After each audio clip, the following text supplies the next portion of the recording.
दोस्तों नमस्कार। आज हम आए हुए हैं दिल्ली के जंतर मंतर पर, जहां पर आठ नौ दिन से यहाँ पर प्रोटेस्ट चल रहा है।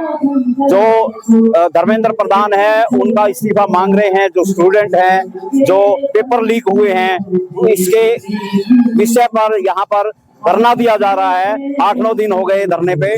तो आज हम आपको दिखाते हैं विस्तृत रिपोर्ट।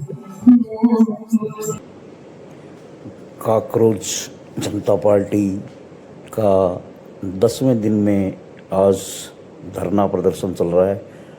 आप देख सकते हैं जंतर मंतर पर काफ़ी स्टूडेंट आए हुए हैं और वो अपनी मांग पर अड़े हुए हैं कि शिक्षा मंत्री धर्मेंद्र प्रधान इस्तीफा दे।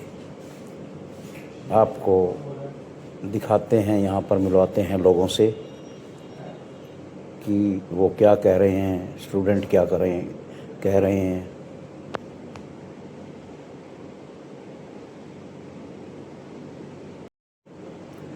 गर्मी का आलम है, चिलचिलाती धूप है, फिर भी ये स्टूडेंट अड़े हुए हैं। दूर दूर के स्टेटों से लोग आ रहे हैं और इनकी यही डिमांड है कि जब तक शिक्षा मंत्री धर्मेंद्र प्रधान इस्तीफा नहीं देंगे तब तक इनका जो अनशन है वो यहाँ पर चलता रहेगा।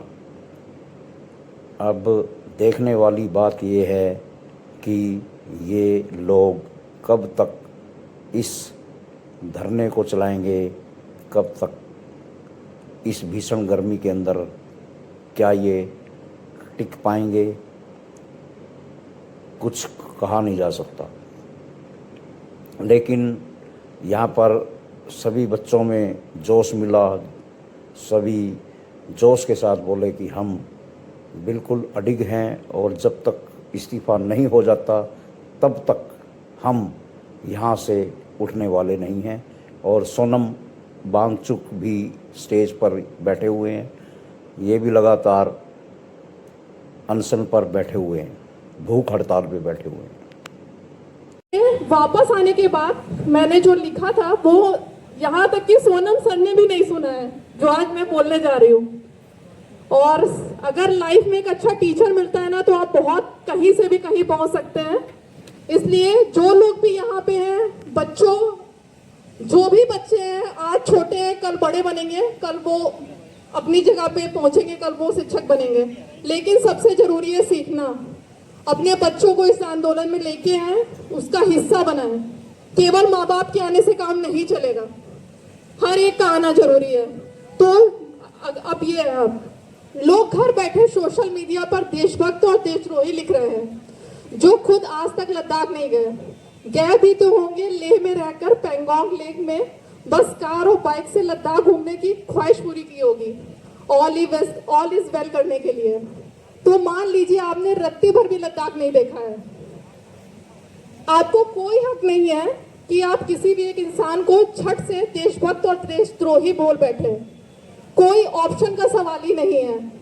पहले एक बार आप खुद जाकर देखिए, मानगांव आप नोट कर लीजिए, गूगल कर लीजिएगा। एक ऐसा गांव जो चाइना बॉर्डर के पास मॉडल विलेज फोबरांग चांगथांग गांव जाकर देखिए और गांव के लोगों से खुद बात करिए। रील के भरोसे मत बैठिए, खुद जाके बात करिए, गांव के लोगों से खुद बात करिए। जहां का सॉफ्ट गोल्ड कहा जाने वाला पश्मीना पूरी दुनिया में फेमस है। आपको चरवाहे लोग खुद बताएंगे अपनी पश्मीना भेड़ों को दिखाकर कि पहले दूर उस पहाड़ी पर हमारी बकरियां और भेड़ें खाने की तलाश में जाती थी, फिर उनको लेने शाम को हम खुद जाते थे। और अब एक समय ऐसा आ गया है कि वो पहाड़ी अब अपनी नहीं रही। ये सब देखकर दुख होता है कि अपनी जमीन पर हक अब धीरे धीरे किसी और का हो रहा है और हमारे हाथ में कुछ नहीं रह जा रहा। हमारा क्या होगा, ये सब क्या खाएंगी। पर्यावरण में खेल किया जा रहा है। लद्दाख जहां बारिश ना के बराबर होती है, इस साल बारिश खुबानी और खेती को बर्बाद कर रही है। जहां कई साल पहले बर्फ कई फीट तक होती थी, वो 1 इंच में सिमट के रह गई है। ऐसा क्लाइमेट चेंज का अनुभव इस बार खुद जाके आपकी ठंडी में कर लीजिएगा। किसी रील और वीडियो के भरोसे मत बैठिएगा। एक बार खुद जाकर देखिए सर का वो स्कूल सेकमॉल, वहां के बच्चों से मिलिए, कैंपस टूर करिए। आपको क्या, आपके मम्मी पापा को लगेगा काश मैं इस स्कूल में पढ़ा होता, क्योंकि आपको समझ में आ जाएगा आखिर क्यों राजकुमार हिरानी ने वो स्कूल चुना था मोदी के लिए, इतने बड़े सिटीज के स्कूल को छोड़कर। एक बार खुद जाकर देखिए आइस स्तूपा का प्रोजेक्ट, गूगल कर लीजिएगा आइस स्तूपा बनाए जाते हैं, क्योंकि इतनी ठंडी में बनाए जाने आइस स्तूपा को कुछ भी बोल देना आसान नहीं है, लेकिन उसमें दिन रात लगने वाली मेहनत को देखना है। तो एक बार जनवरी फरवरी में हो आइए, तो आप हर गांव जाकर लोगों से खुद बात करिए।